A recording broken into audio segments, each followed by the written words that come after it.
kokia aplinka jums, kaip kūrybiškų žmogų, kaip grupiai būtų, tarkim, ideali, palanki kūrybai? Vat ko reikėtų? Infrastruktūros kažkokios, tai santykių tam tikrų.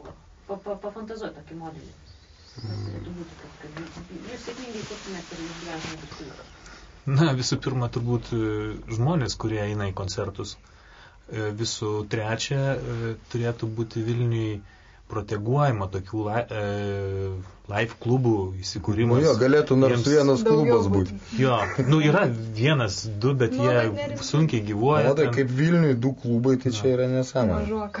Tokių turėtų būti begalės įvairiausių klubų. Skirtingų stilių, kur gali. Dar kitas dalykas, turėtų būti jau mokyklose sudarytos sąlygos jaunimui daug, sakykime, groti, tobulėti, kurti begalės daug grupių. Tada užsisuka variklis ir viską. Jeigu to nėra, jeigu visi tik tais entuziastai, tai vat ir laikom vėliavą.